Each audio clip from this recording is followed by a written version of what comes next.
Hello friends, ನಮಸ್ಕಾರ. ಇವಾಗ ನಾನು ಈ ವಿಡಿಯೋ ಮಾಡ್ತಾ ಇದ್ದೀನಿ ಏನಕ್ಕಂದರೆ, ಇವಾಗ ನಮ್ಮಲ್ಲಿ ಒಂದು ಹೆಸರು ಹೇಳ್ತಾರೆ, ಬದ್ನಿಕಾಯಿ ಬರ್ತಾ ಅಂತ ಹೇಳ್ತಾರೆ. ಸೊ ಅದನ್ನು ನಾನು ಮಾಡೋಕ್ಕೆ ಹೋಗ್ತಾ ಇದ್ದೀನಿ. ಏನಿಲ್ಲ, ನಾನು ಏನು ಮಾಡಿದ್ದೀನಿ ಅಂದರೆ 4 ಬದನೆಕಾಯಿ ತೊಗೊಂಡಿದ್ದೀನಿ. ಜೊತೆಗೆ ಇವು ಇದಾವಲ್ಲ, ಈ ಐಟಮ್ಸ್ನ ಹಾಕೋದು. ಅದರಲ್ಲಿ ಉಳ್ಳಾಗಡ್ಡಿ ಅಂದರೆ ಈರುಳ್ಳಿ, ಆನಂತರ ಕೊತ್ತಂಬರಿ ಸೊಪ್ಪು, ಟೊಮೆಟೊ. ಮೊದಲು ಇಷ್ಟು ತೊಗೊಳ್ತೀನಿ, ಆಮೇಲೆ ನಾನು ಮತ್ತೆ ಏನೇನು ಹಾಕ್ತೀನಿ ಅದನ್ನು ಹೇಳ್ತೀನಿ. ಇದು ಶಾರ್ಟ್ ಆಗಿ ಹೇಳಬೇಕಂದ್ರೆ ಇದರಲ್ಲಿ ಯಾವುದೇ ಬೇಯಿಸೋದು ಆ ಥರ ಏನೂ ಇರಲ್ಲ.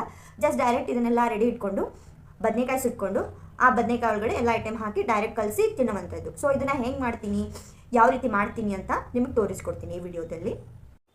ಇವಾಗ ನೋಡಿ ಫ್ರೆಂಡ್ಸ್, ನಾನು ಇದನ್ನೆಲ್ಲ ಹೆಚ್ಕೊಂಡು ಇಟ್ಕೊಂಡಿದ್ದೀನಿ. ಇದರಲ್ಲಿ ಕೊತ್ತಂಬರಿ, ಅನಂತರ ಈರುಳ್ಳಿ, ಟೊಮೆಟೊ ಇಷ್ಟೆಲ್ಲ ಹೆಚ್ಕೊಂಡು ಇಟ್ಕೊಂಡಿದ್ದೀನಿ. ಒನ್ ಬೈ ಒನ್ ನಿಮ್ಗೆ ಹೇಳ್ತಾ ಹೋಗ್ತೀನಿ ಹೇಗೆ ಮಾಡೋದಂತ. ಇವಾಗ ಆಲ್ರೆಡಿ ನಾನು ಬದನೆಕಾಯಿನ ಸುಡೋಕ್ಕಿಟ್ಟಿದ್ದೀನಿ. ಸೊ ಅದು ಕೂಡ ಹೇಗಾಗ್ತಾ ಇದೆ ಅದನ್ನು ನೋಡೋಣಂತೆ. ನೋಡಿ ಫ್ರೆಂಡ್ಸ್, 4 ಬದನೆಕಾಯಿನ ಗ್ಯಾಸ್ ಒಲೆ ಮೇಲೆ ಸುಡೋಕ್ಕಿಟ್ಟಿದ್ದೀನಿ. ಸೊ ಅದು ಎಲ್ಲ ಕಡೆನೂ ಸುಡಬೇಕು. ನೋಡಿ ಫ್ರೆಂಡ್ಸ್, ಇವಾಗ ಇಷ್ಟು ಸುಟ್ಟಿದೆ. ಇವಾಗ ಇದನ್ನು ಸುಳಿತೀನಿ. ಸುಳಿದ ನಂತರ ಹೇಗೆ ಅದನ್ನು ಮಿಕ್ಸ್ ಮಾಡ್ತೀನಿ ಅದನ್ನು ಹೇಳ್ತೀನಿ. ಇವಾಗ ನೋಡಿ ಎಷ್ಟು ಚೆನ್ನಾಗಿ ಬಂದಿದೆ. ಅಂದರೆ ಅದು ನಾನು ಏನು ಸುಳ್ಕೊಂಡಲ್ಲ, ಅದಾದ ನಂತರ ಬದನೆಕಾಯಿನ ತೊಳ್ಕೊಂಡೆ ನೀರಲ್ಲಿ. ಅವಾಗ ಫೈನಲಿ ಈ ಥರ ಬಂದಿದ್ದು.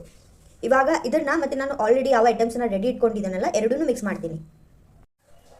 ಈಗ ಇದರಲ್ಲಿ ಮತ್ತೆ ಎಕ್ಸ್ಟ್ರಾ ಏನು ಆ್ಯಡ್ ಮಾಡಿದ್ದೀನಿ ಅಂದರೆ ಸ್ವಲ್ಪ ಉಪ್ಪು ಮತ್ತು ಖಾರ ಇಷ್ಟು ಹಾಕಿದ್ದೀನಿ. ಇದರೊಳಗಡೆ ಈ ಬದನೆಕಾಯಿನ ಹಾಕ್ತೀನಿ. ಇದನ್ನು ನಾನು ಚೆನ್ನಾಗಿ ಸಣ್ಣಗಾಗಬೇಕು, ಅದಕ್ಕೆ ಸಣ್ಣ ಮಾಡ್ಕೊಳ್ತೀನಿ. ಏನಿಲ್ಲ, ಈ ರೀತಿ ಮುಷ್ಟಿಯಿಂದ ಕೈಯಿಂದ ಈ ರೀತಿ ಕಿವುಚೋದು, ಅಂದರೆ ಸಣ್ಣ ಆಗುತ್ತದು. ಆಮೇಲೆ ಇದನ್ನ ಎತ್ತಿ ಅದರೊಳಗಡೆ ಹಾಕಿ ಕಲಿಸೋದು. ನೋಡಿ ಯಾವ ರೀತಿ ಬರ್ತಾ ಇದೆ. ಆಗಲೇ ಹೇಳ್ದಂಗೆ ನನಗೆ ತುಂಬಾ ಇಷ್ಟ, ಅದರಲ್ಲೂ ಬದನೆಕಾಯಿ ಇದೆಯಲ್ಲ, ಸೊ ತುಂಬಾ ಇಷ್ಟ. ಚೆನ್ನಾಗಿ ಸುಟ್ಟಿದೆ. ಇದು ಡೈರೆಕ್ಟಾಗಿ ಕಲಿಸೋದಷ್ಟೇ, ಅದು ಯಾವುದೂ ಬೇಯಿಸಿಲ್ಲ. ಟೊಮೆಟೊ, ಈರುಳ್ಳಿ, ಕೊತ್ತಂಬರಿ, ಖಾರ, ಉಪ್ಪು ಇದನ್ನೆಲ್ಲ ಡೈರೆಕ್ಟ್ ಹಾಕಿ ರೆಡಿಯಾಗಿ ಇಟ್ಕೊಂಡಿದ್ದೀನಿ. ಸೊ ಇವಾಗ ಇದನ್ನು ಈ ರೀತಿ ಆದ ನಂತರ ಹೀಗೆ ಡೈರೆಕ್ಟಾಗಿ ಇದರಲ್ಲಿ ಹಾಕೋದು. ಇದು ಹಾಕಿದ ನಂತರ ಇದನ್ನು ಕೈಯಿಂದನೇ ಕಲಿಸೋದು, ಅಂದರೆ ಸರಿಯಾಗಿ ಬರುತ್ತೆ. ನೋಡಿ, ಇದನ್ನು ನೋಡಿದರೆ ತಿಂದ್ಬಿಡಬೇಕು ಅನಿಸುತ್ತೆ, ಆ ರೀತಿ ಆಗಿದೆ. ಈ ರೀತಿ ಕಲಿಸ್ಕೊಳ್ಬೇಕು. ಇದು ನೋಡೋದಕ್ಕಿಂತ ಮಾಡಿದರೆ ಇದೆಯಲ್ಲ, ಅದ್ರ ಟೇಸ್ಟು ತುಂಬಾ ಚೆನ್ನಾಗಿ ಬರುತ್ತೆ. ಸೂಪರ್. ಇದನ್ನ ನಾವು ಹೆಂಗೆ ತಿನ್ನೋದಂತಂದರೆ, ನಮ್ಮ ಉತ್ತರ ಕರ್ನಾಟಕದ ಕಡೆಗೆ ರೊಟ್ಟಿ ಅಂತ ಮಾಡ್ತೀವಿ, ಎಲ್ಲ ಕಡೆ ಚಪಾತಿ ಅಂತ ಮಾಡ್ತಾರೆ.